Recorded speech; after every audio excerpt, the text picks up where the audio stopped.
나스닥이 1.3% 상승을 했습니다.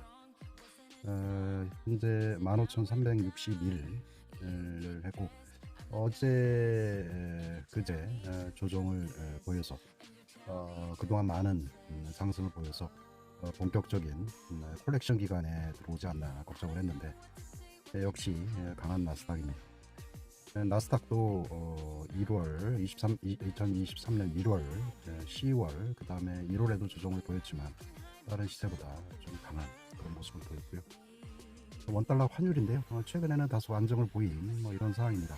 이것도 2023년에 1월, 그 다음에 23년에 10월, 그 다음에 올해 1월에도 고점을 갱신할 것 같은 위기 상황이 있었습니다.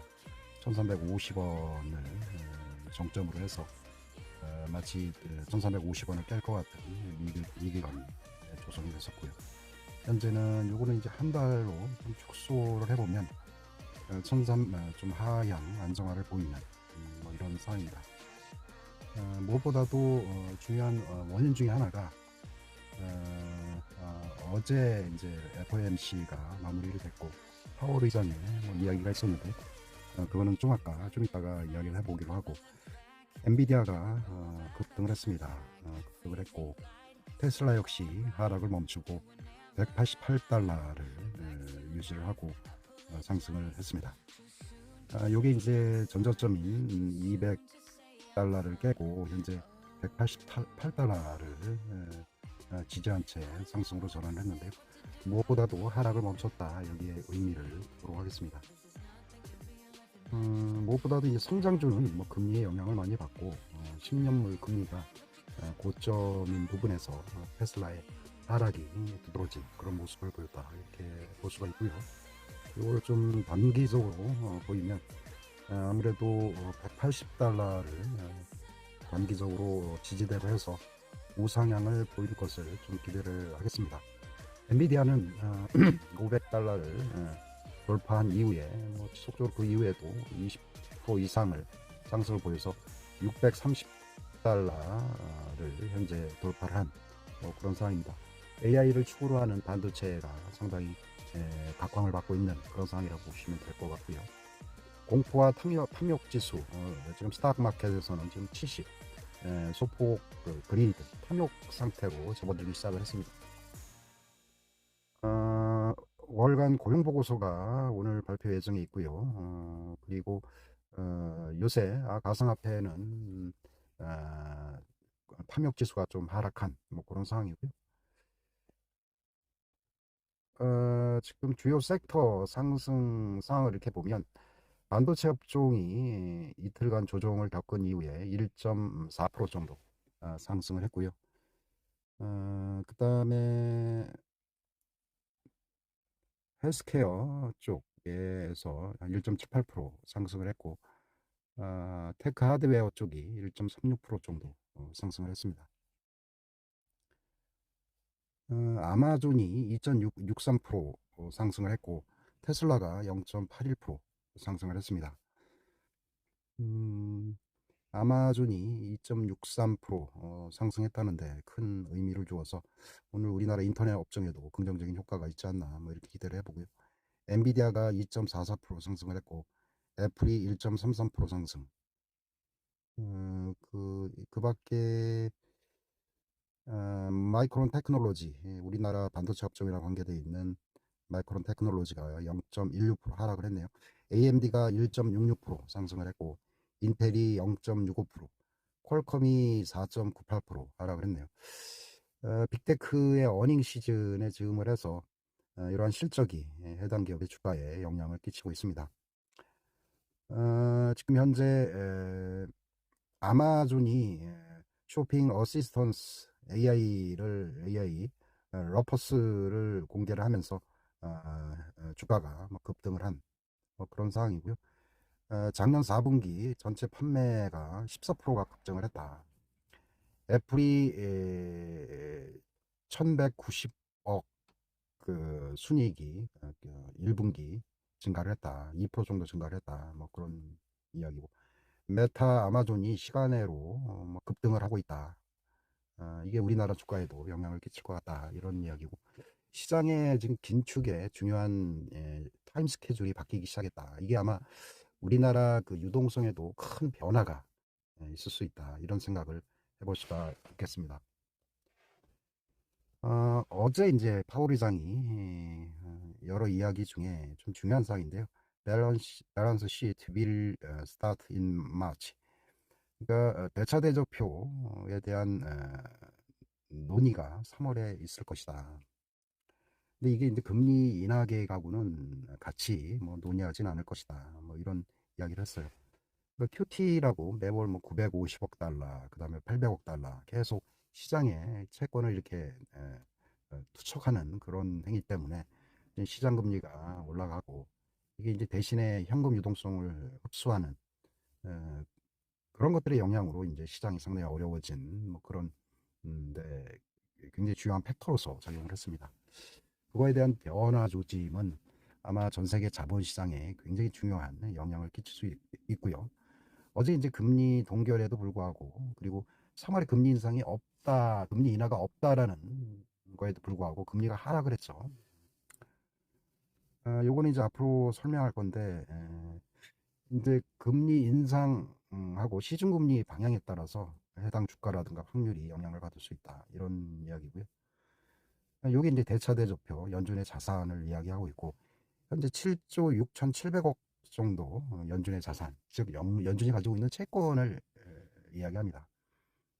이 채권을 계속 시장에 이렇게 투척하는 이런 행위들 때문에 과도하게 채권이 시장에 많이 풀리고 이러한 채권의 영향으로 채권 가격은 떨어지고 이제 금리가 상승하는 뭐 이런 현상들을 이제 보통 QT라고 이야기를 하고 투척하는 대신에 현금을 흡수를 하기 때문에 이거를 이제 유동성 축소 그 다음에 타이트닝이라고 얘기를 합니다. 이게 이제 2019년도에도 뭐 비슷한 상황이 있었어요. 그 당시에도 이제 유동성 흡수 QT를 종료를 하고 2019년도부터 우리나라도 부동산이 급등하는 등의 현상이 있었습니다. 요거는 이제 관련 이야기가 뉴스화돼서 잠깐 언급이 됐었는데요.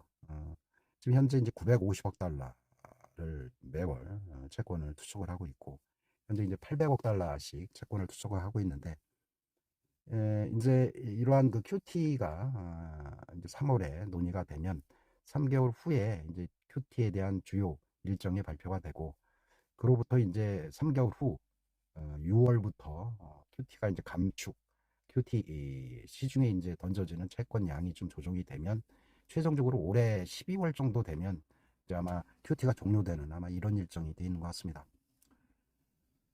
지금 시장을 어렵게 하는 악재가 무엇일까요? 지금은 이제 뉴스가 곧 뉴스 앤 셀, 뭐 이런 이야기. Buy on rumor, sell on news information. 그러니까 소문에 사서 뉴스에 팔아라. 그리고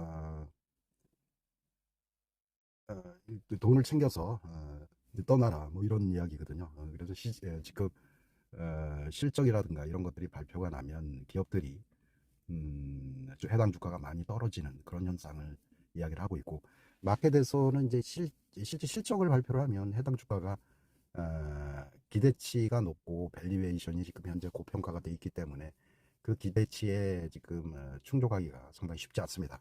그래서 실적을 발표를 하면 대부분의 주가가 많이 급락을 하는 뭐 이런 현상을 현재 이야기를 하고 있습니다. 그래서 그러니까 이제 기업으로 봐서는 높은 밸류에이션을 이제 증명할 만한 어떤 그 실적을 내놓아야 된다. 뭐 이런 이야기고요. 지금 뭐 2024년도에는 거의 밸류에이션이 멀티플이 거의 29배라고 이야기를 하네요. 그러니까 어지간한 기업 같은 경우는 현재 고평가가 돼 있어서 실적 발표를 하면 아까 얘기한 세로뉴스가 되는 뭐 그런 상황입니다. 그래서 아까 얘기한 바이 온디 루머에 사서 실적 발표하면 팔아라 뭐 이런 이야기를 지금 하고 있습니다. 그럼에도 불구하고 역사적인 그 재정 정책의 변화, 금융 정책의 변화로 인해서 간밤에 우리 지수가 MSCI EWI가 급등을 했습니다. 이게 이제 작년에 1월 달, 그 다음에 10월 달, 현재도 지금 금리가 조정을 보이고 지금 확장 기조, 그러니까 금융 정책의 큰 변화 조짐에 따라서 지금 뉴욕에 상장된 우리나라 EWI ETF가 간밤에 거의 한 3%가 급등을 한 뭐 그런 상황입니다. 우리 시장에도 지금 긍정적인 그런 상황이 오늘 예측이 되고 있고요. 단 오늘 금요일 주말장이어서 좀 조심스럽고 단 이번 주는 주말에는 일부 다음 주까지 어떤 포트폴리오를 재구성을 해서 이게 이제 시작을 의미하는 그런 중요한 시점이기 때문에 포트폴리오를 재구성을 해서 좀 공고히 하고 적절하게 포트폴리오를 채워가는 그런 하루가 됐으면 하는 그런 생각입니다. 아울러서 타이거 반도체에 대해서 잠깐 말씀을 드리겠습니다. 지금 요것도 1월, 10월 2023년이요. 그 다음에 현재 1월 조정을 보이고 지금 반등을 했었는데 어제 그제 뭐 지난주에도 뭐 변동성을 계속 보인 뭐 그런 상황이거든요. 이것도 이제 주봉인데요. 이것도 우리나라와 그 글로벌 금융 정책의 큰 변화에 따라서 다음 주부터는 뭐 강력한 반등을 기대를 합니다. 그래서 이것도 포트폴리오에 비율을 정하고 반영을 해서 운영하도록 하겠습니다. 다음은 테슬라 채권 혼합. 이것도 ETF인데요. 이것도 1월 23년 1월, 그 다음에 10월, 현재 뭐 1월 달인데 깊은 조정을 받고 있는데 이거 이제 주봉기 개념이고요. 이것도 강력한 매수 후 보유가 가능한 뭐 그런 ETF라고 생각을 합니다.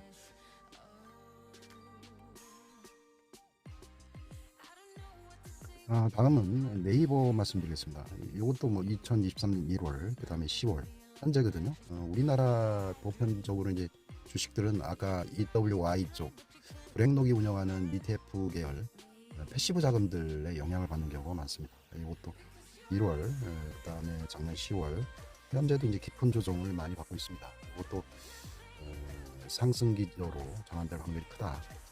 그렇게 생각을 하고요. 현재 시점에서는 가가 매수가 가능한 그런 시점이라고 생각을 합니다. 현대 오토에건데요. 이것도 이것도 이제 2023년 1월, 10월 현재도 깊은 조정을 받고 있거든요. 이 주봉 기준이고요. 지금도 물러날 이유가 전혀 없다. 그리고 이것도 지금 금융정책의 변화 시점 달러가 굳이 강세로 갈 이유는 없습니다. 그래서 국내 주식, 특히 이제 이머징 국가로서의 어떤 자금 유입이 어느 정도 이루어질 수 있기 때문에 미국 주식 외에도 우리나라 주식도 일부 포트에 담아두는 게 의미가 있다, 이렇게 생각을 하겠습니다. 요것도 지금 굳이 팔 이유는 없다, 이렇게 생각을 하고요. 기관들의 어떤 투매가 이어지는 뭐 그런 상황이거든요. 지금도 뭐 저점 영역에 있고 과매도 구간에 접어든 뭐 이런 상황이고요. 15만원 이하에서는 적극적으로 매수 가담이 가능하다, 이렇게 생각을 했습니다. 금리 상승 기조와 관련해서 지금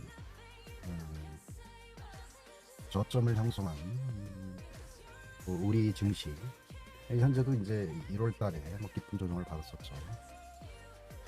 지금 다시 이제 우상향을 보이는 뭐 그런 상황이거든요. 그래서 지금 우리 시장은 확장의 어떤 초입에 있다, 이렇게 생각을 하고요. 지금 그동안 많이 조정을 받은 뭐 반도체라든가 이런 쪽에 선별적으로 접근을 하시고 지금은 뭐 채권 쪽도 상당히 유리하다, 이렇게 생각을 하고요. 그리고 개별 종목 중에 조정을 많이 받은 그런 종목에 대해서도 어느 정도 집중해서 투자하는 그런 방향이 긍정적이다, 이렇게 생각을 하겠습니다. 네, 감사합니다.